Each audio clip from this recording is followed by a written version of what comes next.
Hello mga kapuso, Hans Periodico po, social media producer mula sa GMA Integrated News at samahan niyo kung ngayong araw na bumiyahe papasok at pauwi mula sa aking trabaho sa GMA sa May Kamuning sa Quezon City.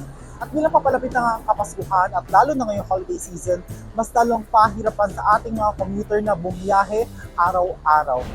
Nagsimula ang aking biyahe sa pagsakay sa tricycle papunta sa bus terminal. Pagdating ko ay nakasakay naman agad ako sa bus at nakaupo na rin dahil wala pa naman masyadong pasahero.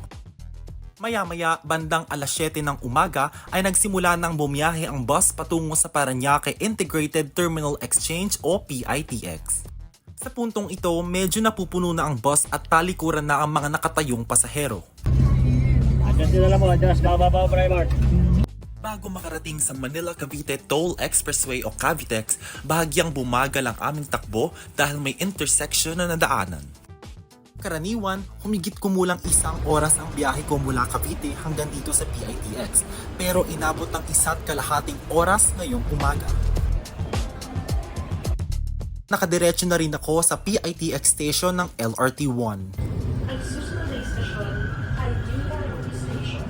Bumaba ako sa LRT1 EDSA station kung saan madalas dagsa ang mga pasahero.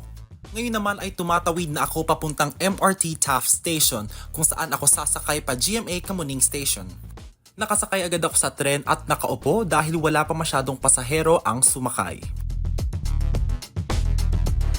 Pasado 9:30 na nga ng umaga at kararating ko lang dito sa GMA Kamuning Station ng MRT at ngayon ay naglalakad na ako patungo sa aming office dito sa GMA.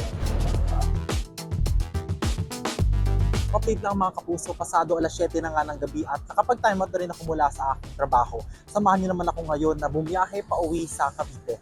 Naglakad lang ako papuntang MRT GMA Kamuning Station at pagpasok ko ng tren ay wala na akong maupuan kaya tumayo na lang ako. Pagdaan sa mga istasyon ng Araneta Center Cubao, Ortigas at Shaw Boulevard ay dumami ang mga bumababa at sumasakay na pasahero. Dagsaan naman ang mga tao palabas ng MRT Taft Station kaya siksikan din ang daan patawid sa LRT1 EDSA.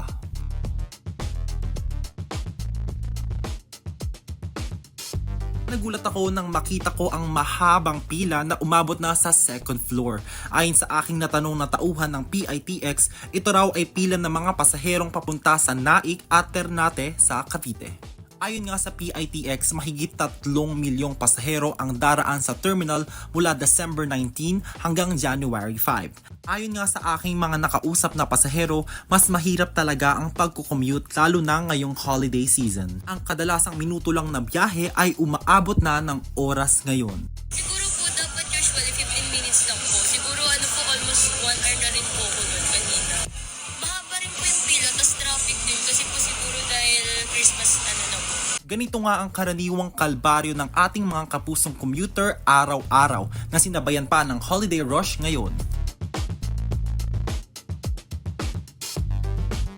Kabababa ko lang ng bus at nandito na ulit ako sa Cavite. Pasado alas 10 na ng gabi at pauwi pa rin ako sa aming bahay. At kanina nung papasok ako sa aking trabaho, inabot ng halos 3 oras ang aking biniyahe.